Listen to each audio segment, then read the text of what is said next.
Inspector General of Police Kayode Ekutokun has directed the deployment of senior officers to ensure hitch-free exercise. The senior officers deployed are of the rank of Assistant Inspector General of Police and Commissioners of Police and are expected to assist the Commissioners of Police in the affected state. Officers and men of the Police Mobile Force Special Intervention Squad, Force Intelligence Department, and other tactical units have also been deployed. The affected states are Jigawa, Edo, Ogun, Oyo, Adamawa, Anambra, Kaduna, Kano, Taraba, Kogi, Niger, Enugu, and Zamfara State. Well, let's now welcome Member, North Central Development Commission, Honorable Rachel Nseabasi, to provide further insight on today's by-elections across the country. Hello, Honorable. Thank you for joining us. Thank you for having me. All right. What's your expectation from today's by-election across the country? With off-cycle elections like this, as an isolated election period like these are in relation with managing them in comparison with general elections, because INEC have the time and they have the time and the specifics to fix everything. So it's expected that it's going to run very well because they are isolated cases, unlike other general elections, which INEC have been putting in their best. But this year's off-cycle election is significant because we are having them in 16 states.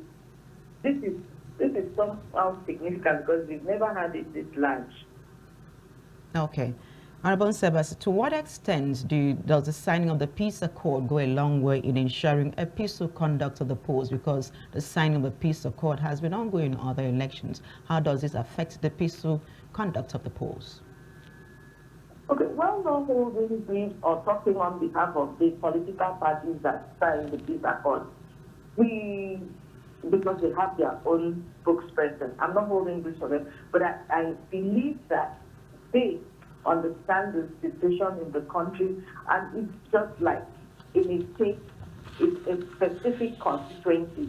It's not the entire state. So there's going to be relative peace, less violence, because it is an off-cycle election, and the political parties understand the need for peace at this period.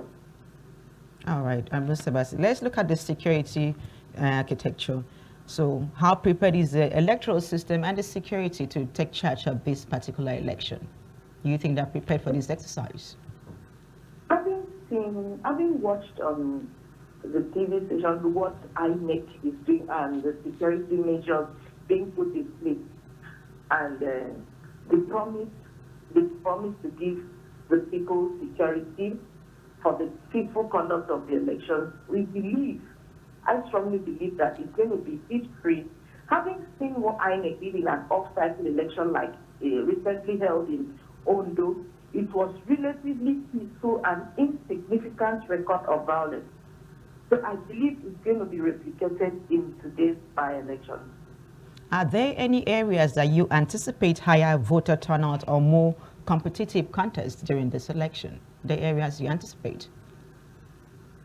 Actually, in isolated election cases like this, the high turnout all depends on the voters' reaction to the election. And we are most likely going to experience voters' apathy because some registered voters, they are out of their home place. Some people register in their villages, hometowns, where they travel to vote during a general election. But in today's case, it is a by-election. And off-cycle elections, they may not have the time, the leave, the permission to leave their workplaces, to go back home and vote. So we might experience some sort of voters' apathy.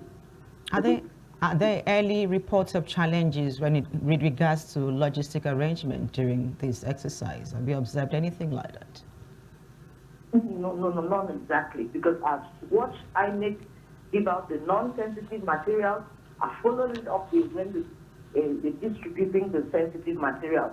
And so far, they've gotten vehicles, to some areas that are inaccessible, accessible by boats and canoes. They made provisions for all of those means of transportation. So there's likely not going to be any hitch whatsoever. Okay, what's your advice to contestants in this exercise?